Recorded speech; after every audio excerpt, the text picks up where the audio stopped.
On this episode of What Are We Doing in Homerville, we're going to be changing a Frisbee. First things first, back your brake off until your rod comes all the way out. As you can see, definitely stripped out. So we're going to use our Olsa Tools ratchet and wrench to try to back this rod out. It's got enough biting force that it actually pulls the rod out, which is good. Definitely a win. All right, now all we got to do, take that loose, take that loose. All this comes off, that comes.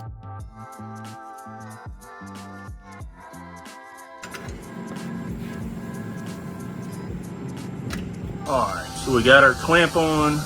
All we do is tighten it, get in there, tighten it just a little bit, and then you now have to seat it.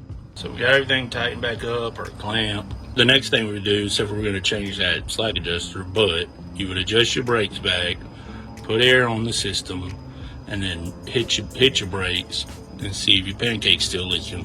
If it is, then it probably didn't seat right. If it isn't, good job. Go get paid. Thanks for watching.